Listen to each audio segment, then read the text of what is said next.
90 minutes were gone, Atlanta was on its feet, and a goalkeeper from an island most of the planet could not even find on a map was still standing tall. On one side of the pitch stood Spain, world champions in waiting, 27 shots fired into the night. On the other stood Cape Verde, a nation of 500,000 people, refusing to break. The scoreboard told a story nobody had written. Nobody had warned us. The favourites were supposed to stroll through this tournament. Instead, in the opening rounds, the giants started to shake. And this is the story of the night the panic began. Let us be clear about what Spain were. The European champions. The team that passed everyone to death, that turned possession into a weapon, that nobody had laid a glove on in years. They came into this tournament as the side everyone feared. And on the 15th of June, against a team ranked nowhere near them, they laid siege, wave after wave, cross after cross. The ball lived in Cape Verde's half, and then the minutes ticked away, and something strange crept into the stadium. A doubt, a silence. The favourites were knocking, and the door would not open. 27 shots, 7 of them on target, and not a single goal. Read that again, because it is the number that broke the spell. Spain hammered the ball at the Cape Verde goal 27 times, and every time the answer was the same. The man making that answer was Vozinha, the goalkeeper, who finished the night as man of the match. He caught everything. He smothered everything. He stood between Spain and the result the whole world expected, and he did not blink. When the whistle blew, it was the underdog celebrating a point that felt like a trophy. And here is the open question I want you to hold on to, because we will come back to it. When a giant freezes like that, there are only 2 roads out. You can change, or you can pretend nothing happened. One of those roads leads back to safety. The other leads off a cliff. Spain were about to choose. But first, you need to understand that they were not alone. Because in those same opening rounds, all across the tournament, the biggest names in the world were stumbling. Spain were just the loudest alarm bell. They were not the only one ringing. Travel north to Portugal. On the 17th of June, they walked out against DR Congo, expecting 3 points. João Neves struck early, 6 minutes in, and the script looked written. Then the script tore itself up. DR Congo equalized, and Portugal could not find the answer. 1-1, a draw they never planned for. At the center of it stood a 41-year-old who had carried this nation for 2 decades, and on this night, the chances came and went past him. The drought stretched on, and the question nobody in Lisbon wanted to ask out loud was being whispered everywhere. Are Portugal better off without him? It is heresy. It is the kind of sentence that starts arguments in every cafe and every comment section. But the numbers were forming a pattern. Cristiano Ronaldo did not score. He missed the chances that fell to him. The goal drought at this tournament grew longer, and the manager, Roberto Martinez, the man who had built the team around that aging star, suddenly felt the heat rising under his chair. Portugal had work to do just to qualify. The favourites were not cruising. They were clinging on and looking over their shoulder. Now go to the giants of giants, Brazil. 5-time world champions, the team carved into football's mythology. Their opening night, the 13th of June against Morocco, was supposed to be a celebration. Vinicius scored in the 32nd minute and the samba began. And then it stopped. Morocco grew into the game, pulled level and would not go away. 1-1, a draw. One writer said the Brazilian display bordered on shambolic. Read that word again, shambolic. About Brazil.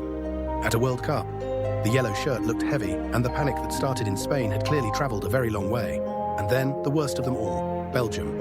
A golden generation that had promised everything for years and delivered heartbreak instead. They drew with Egypt, 1-1, and the word that followed them out of the stadium was dreadful. Not disappointing. Dreadful. They did not register a single shot on target. Think about that. 90 minutes of football and not one effort that troubled the goalkeeper. The draw left them on 2 points, needing a win on the final day just to survive. The pundits did not hold back. They said Belgium would not get remotely close to winning this thing. So look at the roll call. Spain held by an island. Portugal stuck against DR Congo. Brazil rescued from shambles. Belgium dreadful on the brink. 4 of the most feared names in the sport, and in the opening 2 rounds, not one of them looked like a champion. This was not bad luck. Bad luck does not strike 4 giants in the same week. This was a pattern. A signal. Something deeper had gone wrong, something that connected all of them. And to understand the panic, you have to understand the why. Because the why is the same story, told 4 times. Reason 1, the low block. Every one of these giants was built to dominate the ball, to attack, to overwhelm. But their opponents did not come to play. They came to defend. They sat deep, 2 banks of disciplined bodies, and they dared the favourites to break them down. And here was the rot. The giants had no plan B. When the first idea failed, there was no second idea. 27 shots and no goal is not bad finishing. It is the sound of a team that only knows one way to play. Slamming into a wall that does not move. Reason 2, the one-man problem. Each of these teams had leaned, for years, on a single source of magic. Spain were waiting on a teenager named Lamine Yamal to unlock every door. Portugal was still waiting on a 41-year-old to roll back time. When the star is missing or injured or simply older than he used to be, the whole machine seizes up. Greatness built around one man is greatness with a single point of failure. And in the opening rounds of this tournament, those failure points were exactly where the Giants cracked first. Reason 3, and maybe the deepest. The world got smaller. This is a 48-team tournament now, and the old gap has closed. Cape Verde, DR Congo, Morocco, Egypt. These are not minnows anymore. Their players earn their living in Europe's top leagues, week in, week out. They know how the Giants think because they share a dressing room with them all season. Add slow starts, add a dash of complacency, and you get this. The favorites turned up expecting respect, and instead they were met by teams who feared nobody. The hierarchy did not vanish, but it bent. So back to the two roads, adapt or deny, and this is where the story splits in two. On the 21st of June, Spain walked out again, this time against Saudi Arabia, with the whole world watching to see if they would freeze a second time. They did not. They were 3-0 up at half-time.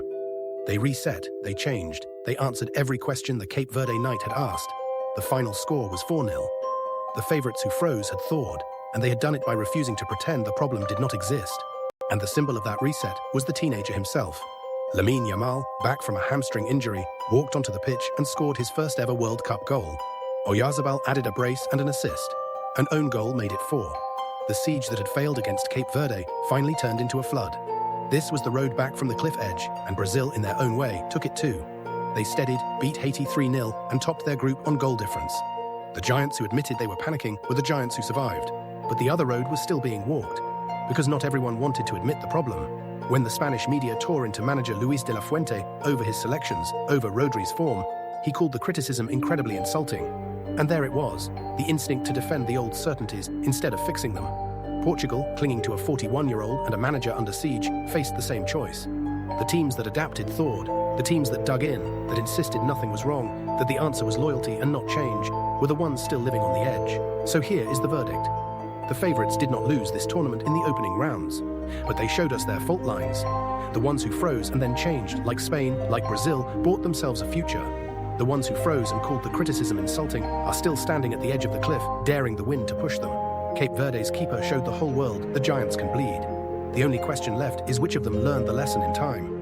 Because the wall is still there, and it is still not moving. The panic has only just begun.